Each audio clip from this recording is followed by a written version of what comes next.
Good morning, a good Tavach. It's Sunday morning, Erev Chanukah, Balin Latova. It's an exciting time.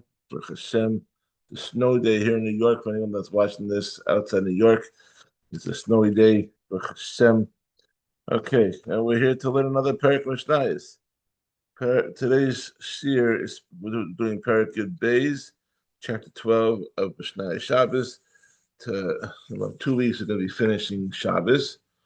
We'll do Perek 12, 13, 14, 15, 16, 17, 12 through 17 this week, 18 through 23 next week, and we finish Shabbos on Sunday the 28th, I believe. Okay, today's share sponsored Lila Nishmas Our Nachman Simcha Kohen Yeshua Mordechai Ben Shepsel Bracha Sarah Bashmuel Lib B'Yam Moshe Ben Yosef Ben Eden Hashem will have an aliyah. And as we first learned for Ada Sarah Basleach Chana Pesel Basyan Ben Chana Pesel Basyanta Yisrael ben Rachel Leah Rachel Bas Pesel Zelda Avram Yisrael ben Risha and Chayev Bas Doba Bela before Shneim So Shar Choli Yisrael. And a schus for Avid Arab and Get the Masha for Shefa Bracha for him and his Gaza Mishpacha, and special corporate sponsorship this week by my dear friend Shmuley Fine and his team at Everest Equity, specializing in the best mortgage rates in town. If you need a mortgage, reach out to me and I'll connect you with them. It's courtesy of this year. Okay, he's our sponsor for the next 2 weeks, for this week of Hanukkah and the week of Parshas Vayigash, as we wrap up this Masechta. Okay, so here we go. After the first 11 prakim of Shabbos, as we went through, pretty much a lot of it dealt with the malacha of Hotzah. A couple of prakim that switched up, but was the first 11 prakim were pretty much all on Hotzah. Now we're changing gears. This mission, we're going to go through a couple more melachos in this Perek, but Mishnah Aleph is discussing the malacha abona, building, and makav patish, which is striking the final hammer blow. So here we go. Mishnah Aleph. Habona, one who builds, kama yivne v'yechayv. How much must he build to be chayev on the malacha abona? The answer is habona koshahu. One who builds even a small amount, any amount is chayev. And the same thing applies to makav patish. If you hit the nail once, you're chayev. If you put even two things together, you're chayev on bona, you're chayev makav patish. There's no minimum shiur. Mesates, also one who chisels a stone into its final shape. Makav patish of the midside, and one who strikes a stone with a hammer or small axe to break it off from the quarry. They get to chisel it out of the stone yard. Hakadeyach, and one who makes a hole to finish the construction of something. Koshahu, in any amount, chayev, he is chayev on this malacha. So although one is chayev at any amount, it must meet the following conditions. This is the rule. If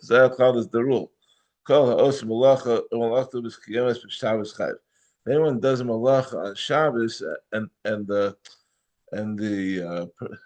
the result of his work will last in its present form beyond Shabbos, then he's chayev.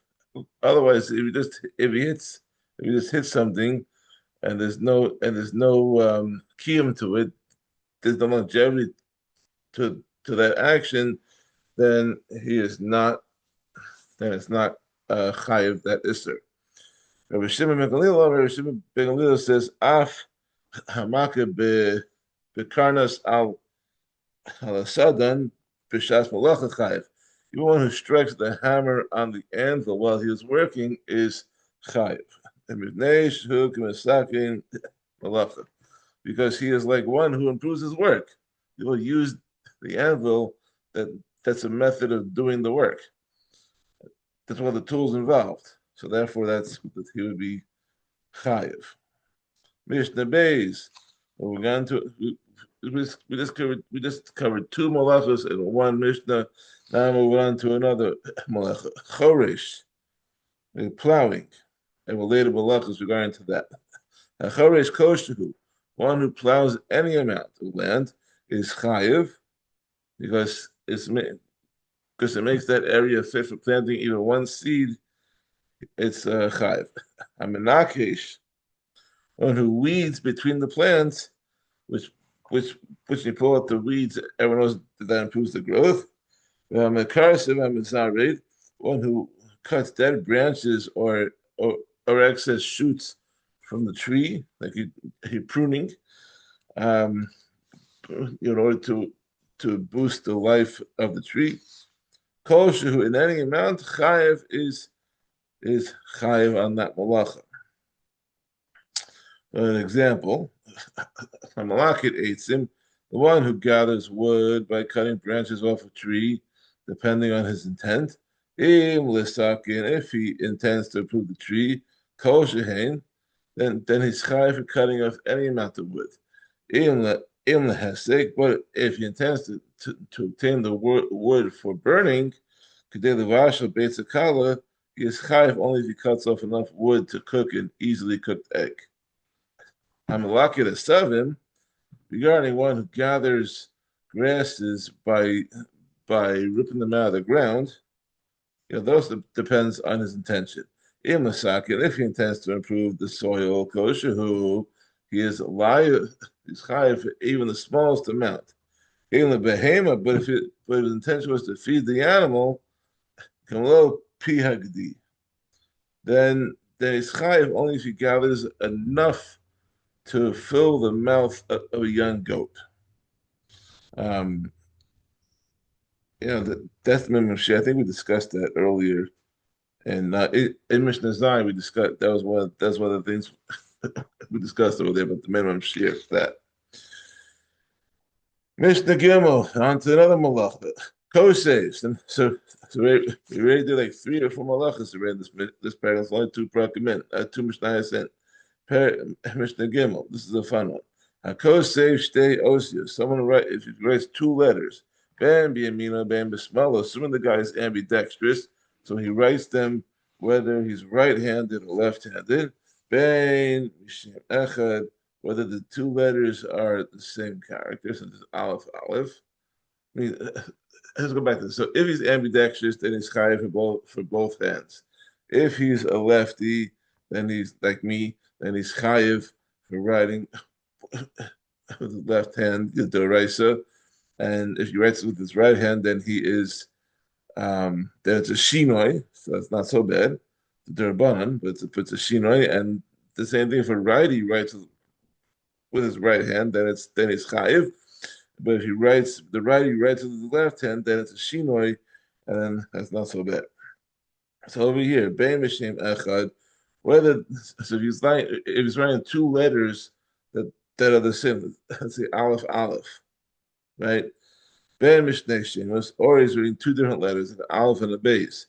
Ben mishnei semimanios, whether he writes with them with 1 or 2 types of inks, b'chol lashon, whether he writes them in lashon hakodesh or any other language, chayev, he's chayev on this malacha. Amar Rav Yossi said, "Lo chayevu shtei osios al mishum roshem." When they said that one who writes 2 letters is chayev, they meant that he is chayev only for marking. Right? Why?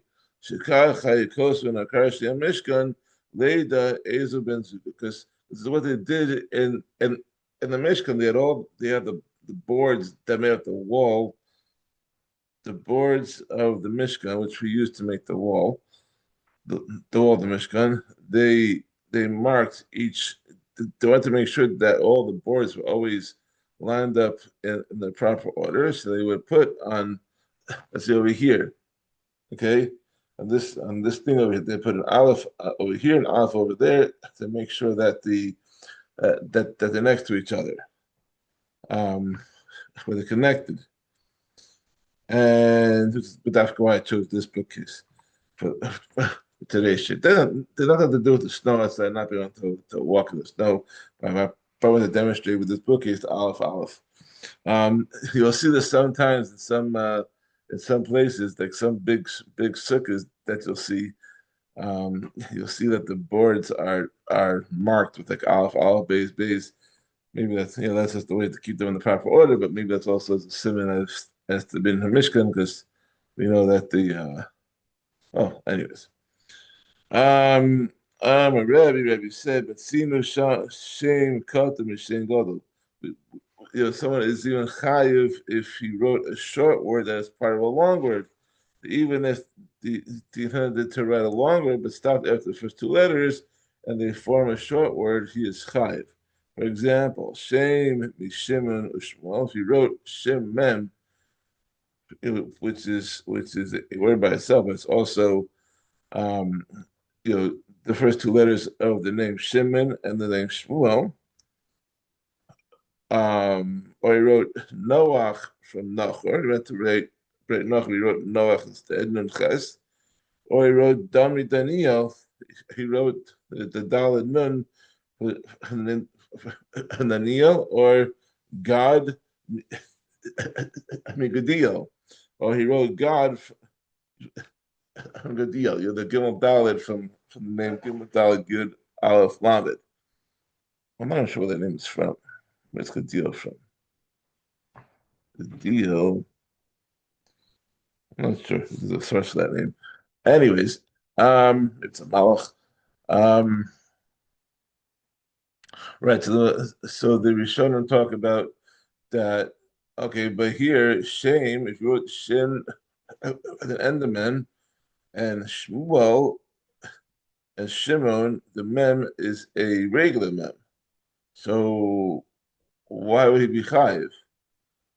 And they said that regarding this halacha, he still chayiv on two letters. It still counts as a mem for this as malacha, and he'd be chayiv even if it's the end of mem when it's in place of regular mem, or vice versa.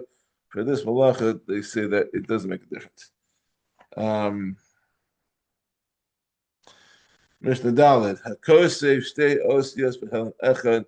If one writes two letters on Shabbos in a single lapse of awareness, meaning that he forgets that it's Shabbos, and he writes two letters before he remembers, Chayev, he's Chayev for writing. Kasa b'diyo v'sam v'sigar v'kumas v'kan kantom v'chol darish roshim. If he wrote two letters with black ink, or with a yellow ink, or with a red ink, or with ink that was like the hardened sap of certain types of trees, or like with like ferrous sulfate, sulfuric acid, or anything else that marks things permanently. Al shnei kisle zevios al shnei luchi pinkus. Or if you write two letters on two walls that meet at a corner, or on two pages of a notebook that face each other, ze negim and they are close enough to be read together at one time. Being that if you take two sides of a page, take a notebook, you open it up, you have two separate pages, but then you close it up, now they're touching each other. They're chayiv, he's chayiv. Hakosiv al b'saro chayiv, one who writes two letters with ink on his skin is chayiv. Hasarid al b'saro, regarding one who scratches two letters into his skin with a sharp instrument, Rabbi Lezer and Chayev chatas. Rabbi Lezer says that he's chayiv to bring a chatas because he considers even this to be a normal way of writing. Yeshua Poter, Yeshua rules that he is Poter because this is not a normal. It's not a normal way of writing, and therefore he's not chayiv. Mishnah Hey. Kasa b'mashkin. If one wrote with liquids that make a temporary mark that is black, such as like a type of juice, like mulberry juice, b'mei peiros, or with fruit juices that make a temporary mark of some other color, v'avak drachim, v'avak hasofrim, or if one drew letters in the dust of the roads or in the powder of scribes, meaning that the powder being the residue that was at the bottom of the inkwell when it dried up. The chol davar shemus kaim, or when wrote with anything else that does not last, pater he is pater. This one is not chayev from melachos writing unless the writing is permanent. La'acher yado, if one wrote with the back of his hand facing the writing surface, the ragla b'piv of marfeko, or with the writing instrument held by his foot, his mouth, or his elbow, kasav os achas samach l'chsav, or if he wrote one letter next to writing, meaning he wrote a letter next to one that had already been written. Or he wrote on top of other writing, he traced over two letters that had already been written. Or if he intended to write the letter ches, but he left out the middle arch, and then he wrote two zines instead. And if you look at the Lashon HaKodesh, the Ksav Ashuris, a ches is made up of two zines and a little like carrot top. So if he wrote two zines, but if you got to write the carrot top, right? Echa ba'aretz, echa b'korb. Or he wrote one letter on the floor, one letter on the beam and the ceiling. Kasav al shnei kasnei bayis. Or he wrote two letters on two walls of a house that are not next to each other, like the north and south walls, let's say. You know, north and east, which are joined by a corner, that would be a problem. But if you wrote like the north and south, or the east and west walls, or you wrote on one wall like on the first level and another wall like on the second level, they're not attached. Or he wrote on two columns of a notebook that are not next to each other. And and the letters cannot be read together because of the space that's between them. In all these cases, Potter, he's Potter from all liability because this is not the proper setup. Because not considered to be writing two osios. Kasav os achos notrikan. One wrote one letter with a mark next to it to indicate that was an abbreviation for an entire word. Let's say, for example, like you put a tough on it for truma, or mem for mice, or a shin for or a kuf for a korban. If Yeshua ben Mesera, Yeshua ben Mesera says he is Chayev because it is as if he wrote the whole word. He's just putting in a abbreviation. Chacham Potim, the Chacham say that he is Potter because in actuality he only wrote one letter, even though we know what he meant and he could have written the whole word. Okay, last one for today, Mishnah Vav. If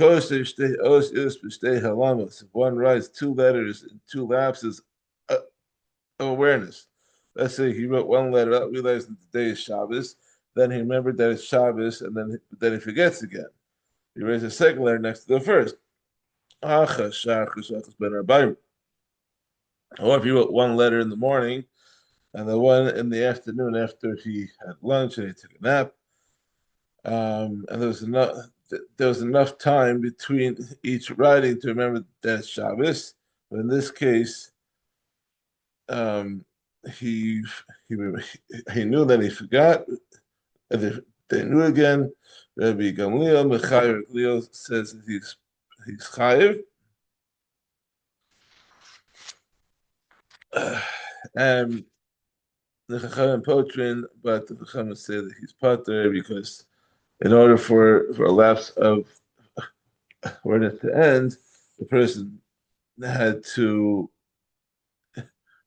he he need not become aware that he had done an entire malacha. Rather, it suffices to become aware that he did part of malacha. Therefore, it would be, he would be put there. Yes, since he did the malacha over two lapses of awareness, there's no liability because it's not a complete malacha. Okay, thank you for joining us. We will see you tomorrow for Perek Yud Gimel. Have a wonderful day and a Freilich Chanukah.